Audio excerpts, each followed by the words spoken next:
This is Frontline on Air. Major stories on the go. The Indus Waters Treaty faces a perfect storm. Having endured all ebbs and flows in the India-Pakistan relationship so far, the IWT must now find a way out of the existing political-legal quagmire. Bashir Ali Abbas. Voice by Rakesh Sharma, Timber Media. Flowing from the Kailash ranges in Tibet, the 3,180-kilometer-long Indus is one among a handful of Asian rivers that offer a tidal bore, a strong tide that pushes against the river's natural current. In its 64 years of existence, the 1960 Indus Waters Treaty, IWT, between India and Pakistan faces a similar phenomenon today. A growing tide of technical and political differences that runs against the security of the treaty's sustenance.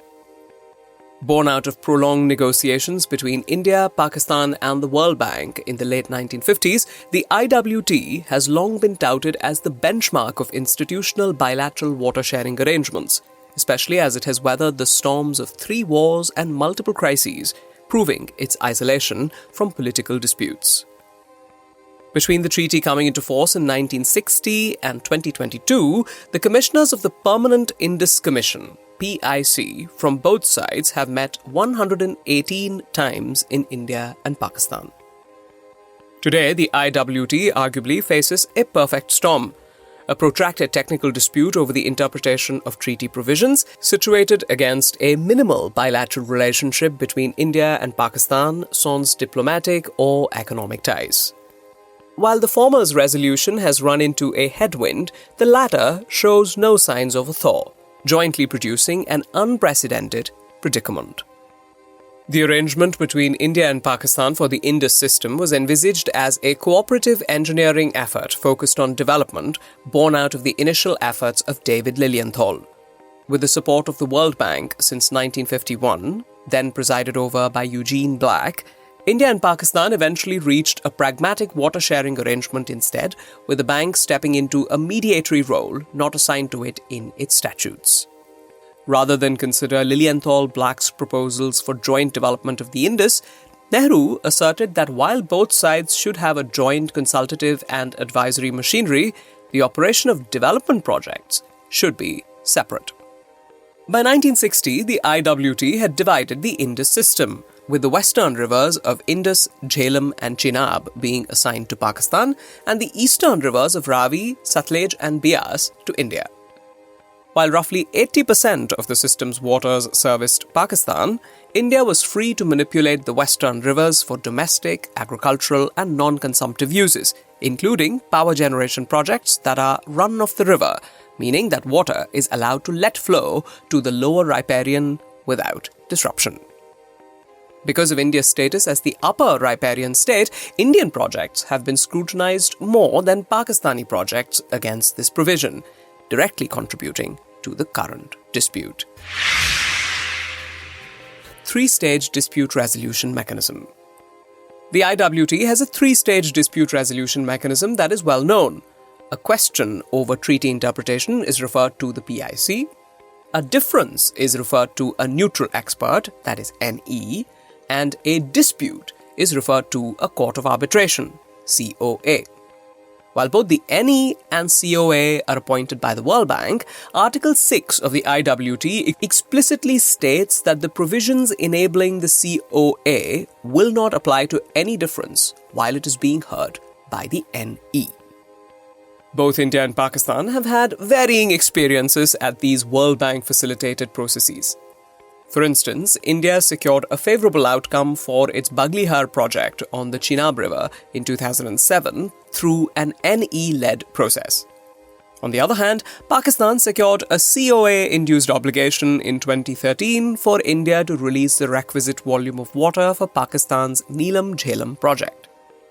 India too claimed victory in this decision, which also upheld India's rights to proceed with the Kishanganga hydropower project.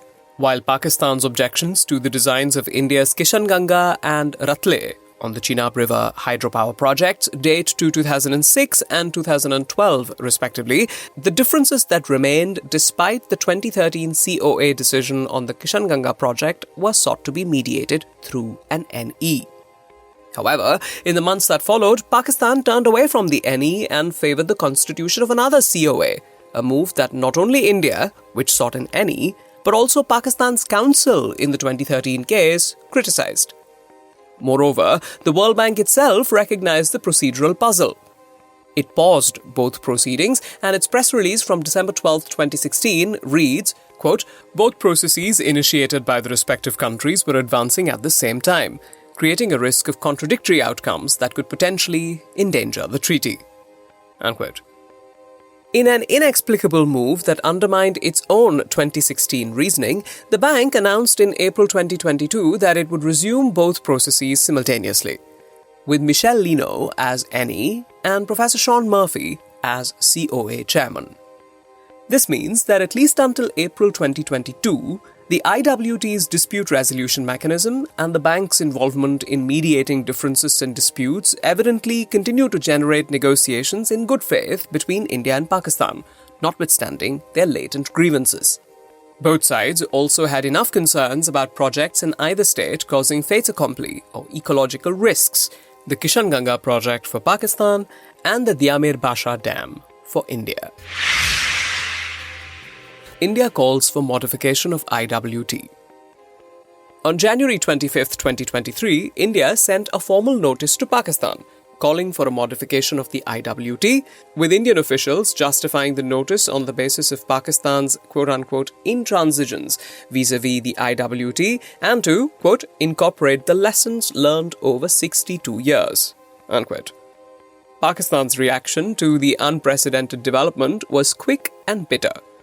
Its Attorney General dismissed it as a demonstration of bad faith and, quote, an attempt to divert attention from the ongoing proceedings at The Hague, unquote, on the Kishanganga and Ratle projects. Indeed, just hours before India sent the notice, the COA began its first hearings to determine if it had the competence to consider Pakistan's complaint. India boycotted these proceedings.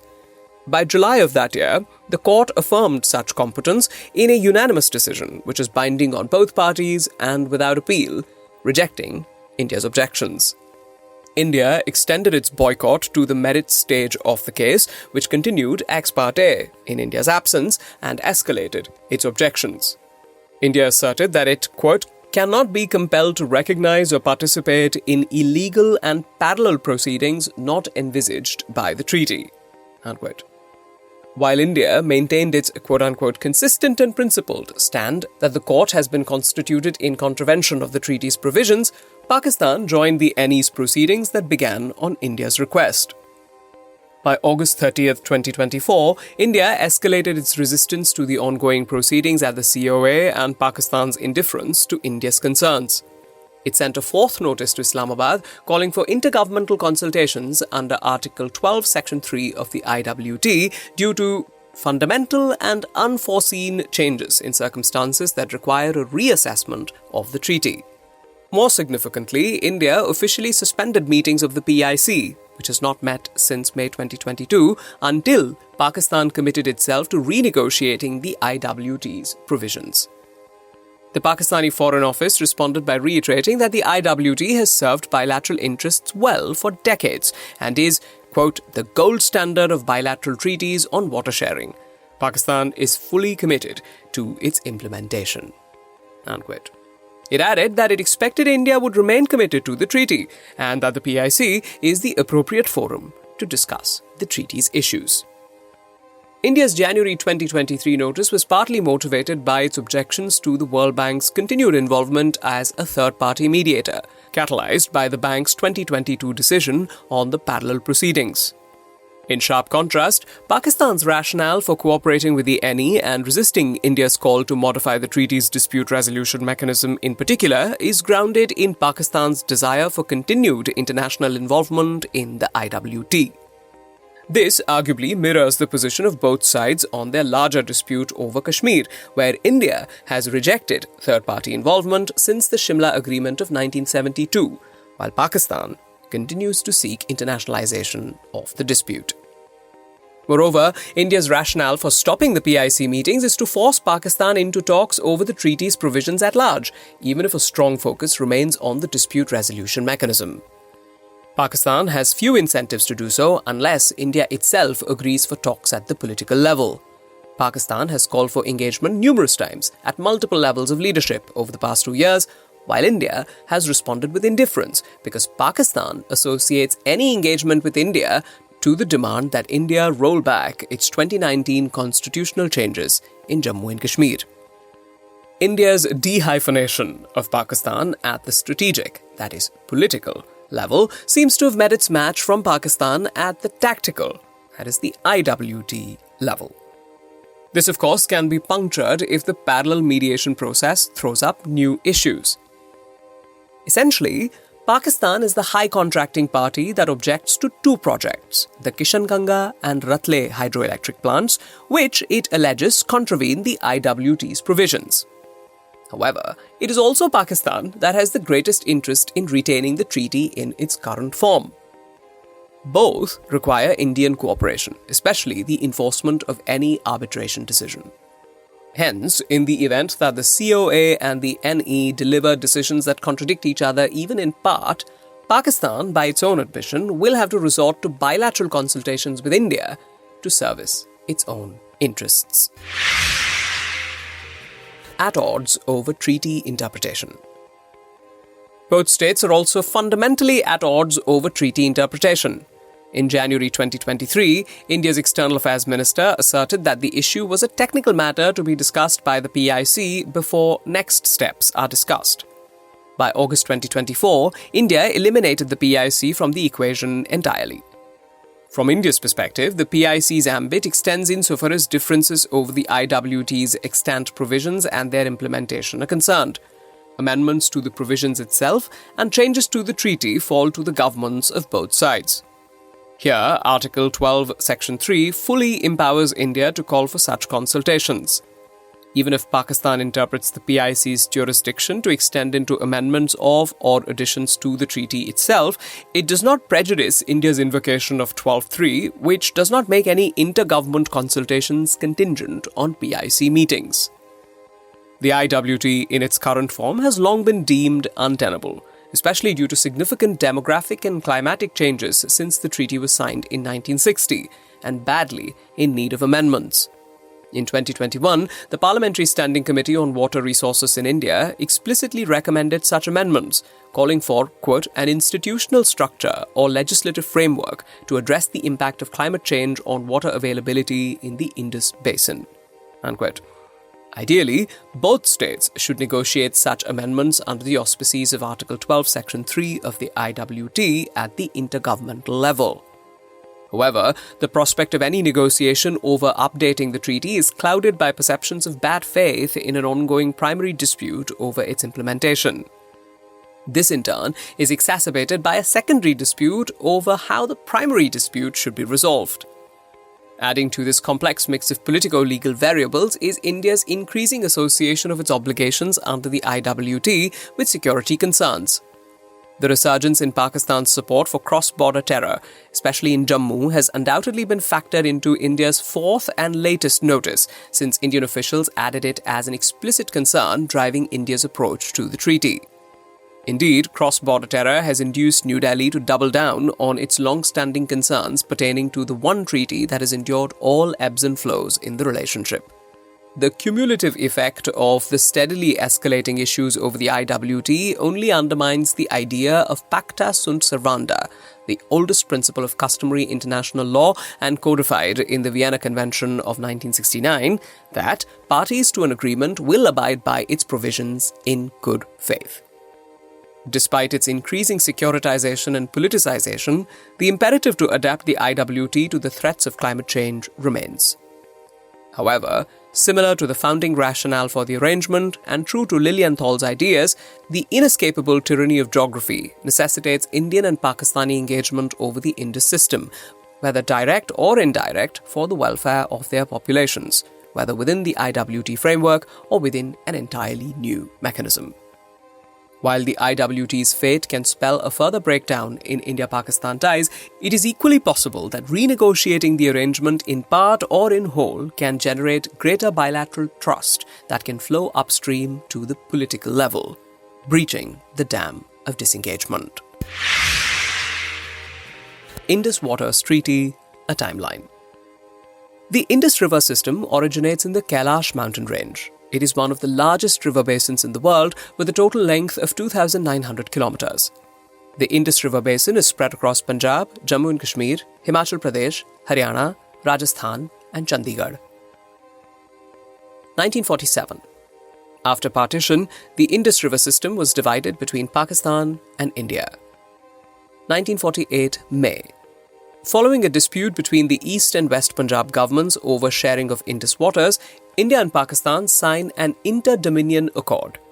Under this, India would supply water to Pakistan in exchange for an annual payment from the latter.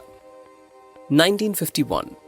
With no progress on negotiations between the two countries on sharing of the Indus waters, the World Bank President Eugene Black offers to mediate an agreement. 1954 February. The World Bank proposal gave India use of the waters of the three eastern rivers, Ravi, Beas and Sutlej, and Pakistan use of the three western rivers, Indus, Jhelum and Chenab. Pakistan, it said, would construct a system of link canals to transfer water from the western rivers for irrigation of areas that were hitherto served by the eastern rivers. India would pay the cost of constructing the canals. 1960 September 19th. Prime Minister Jawaharlal Nehru and the Pakistan President Muhammad Ayub Khan signed the Indus Waters Treaty in Karachi, with the World Bank being a signatory to the pact. This water-sharing agreement regulated the use and distribution of the Indus water system. It created the Permanent Indus Commission, PIC, with officials from India and Pakistan to implement and manage the goals of the treaty. 1970. Pakistan objects to India's construction of the Salal Dam project on the Chenab in Jammu and Kashmir over design concerns. 1978 April. Following negotiations, the two countries agreed to entrust the construction of the project to India's National Hydroelectric Power Corporation on an agency basis. 1984. India begins the Tulbul navigation project at the mouth of the Wular Lake on the Jhelum. 1986. The project is suspended after Pakistan raises objections. 2007. Professor Raymond Laffitte, the neutral expert appointed by the World Bank to consider Pakistan's objections to the construction of Baglihar Dam on the Chenab, clears the construction of the dam. 2010. The Permanent Indus Commissioners of India and Pakistan meet and help resolve the issue relating to the initial filling of the Baglihar Dam. May 2010. Pakistan moves for international arbitration on the Kishanganga power project. The Kishanganga, Neelam in Pakistan, is a tributary of the Jhelum. 2011 May. India and Pakistan agree to explore an early and amicable resolution of the Tulbul navigation project. 2013 December. The International Court of Arbitration upholds India's right under the treaty to divert waters from the Kishanganga for power generation in Jammu and Kashmir and allows India to go ahead with the 330 megawatt hydroelectric project. 2016. Pakistan approaches the World Bank to facilitate the setting up of an ad hoc court of arbitration to consider its concerns about the designs of the Kishanganga and Ratle 850 megawatt hydroelectric projects in Jammu and Kashmir. India asks for a neutral expert for the same purpose. September 2016. In retaliation to the Uri attack, India announces suspension of meetings of the PIC. 2018 May. The Kishanganga project is inaugurated in Jammu and Kashmir. 2022 May. The 118th meeting, last, of the PIC held in New Delhi. 2022 October. World Bank appoints Michel Lino as the neutral expert and Sean Murphy as the chairman of the Court of Arbitration following its decision in March to revive the posts. 2023 January. India sends a notice to Pakistan stating that it is compelled to call for the modification of the treaty owing to the latter's continuous objections to Kishanganga and Ratle projects. August 30th, 2023. India sends its fourth letter to Pakistan since 2023 asking for renegotiation of the treaty and calls off all meetings of the PIC until Pakistan agrees to talk. Bashir Ali Abbas is a research associate at the Council for Strategic and Defence Research, New Delhi, and a South Asia visiting fellow at the Stimson Center, Washington, D.C. The views expressed are strictly his own. This is Frontline on Air. Major stories on the go.